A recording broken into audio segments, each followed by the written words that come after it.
SPRM berjaya menahan 3 pegawai tertinggi dalam sebuah syarikat teknologi telekomunikasi. Menurut Tan Sri Ahmad Kadir, ketiga-tiga suspek didapati bersalah atas ketuduhan pecah amanah dan pemberian rasuah. Ketiga-tiga individu tersebut direman bagi meneruskan siasatan lanjut. Aku Wira. Aku dah muak tengok rasuah yang berluasa di depan mata aku yang memerikan, di mana setiap senyuman dibayar dengan harga maruah.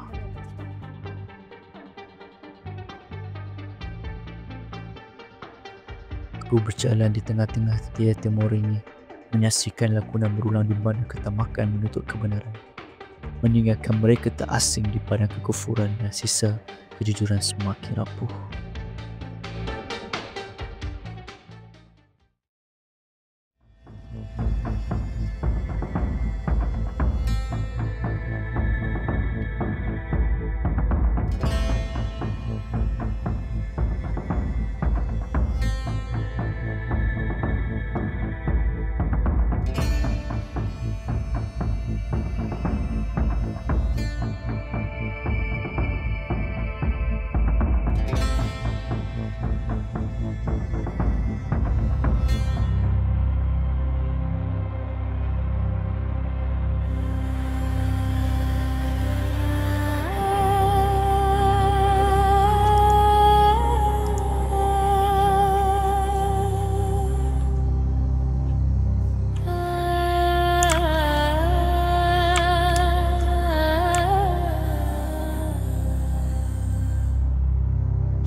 Jika Aladin ini terasa seolah dibina dari tulang-tulang kompromi, mataku masih mencari mercuk tanda yang teguh.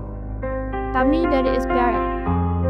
Aku memandang jauh ke arah SPRM, berharap mereka adalah tanda yang akan menggoncang tidur lena para pemangsa ini.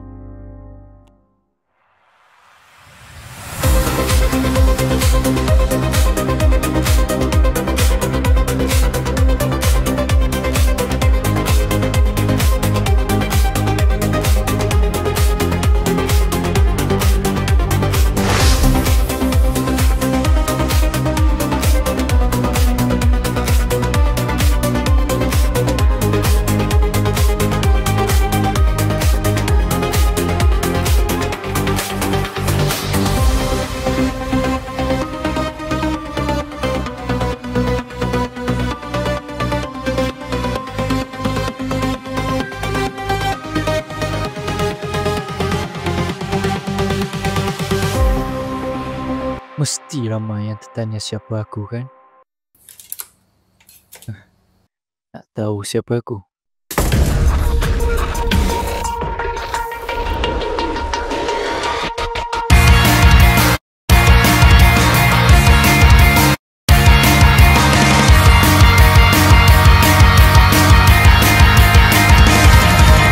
Puasku dihantui, lemasku di hati ini, lirik dan lagunya sekan halusnya.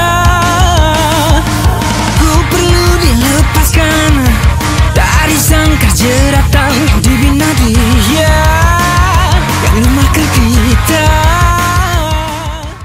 Belum. Okay, kita ada sini. Take action. 1, 2, 3. Action. Kami dari SPRM. 3.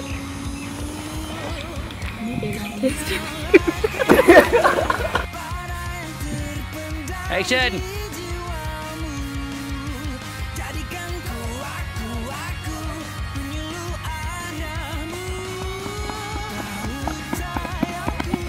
Bob. Maintain. Tapi kau tengok kamera tu. Tengok lens tu. Okay, ready, action.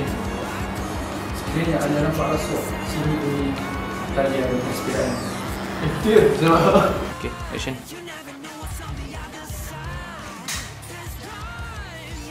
Lemak. Okay. Camera roll.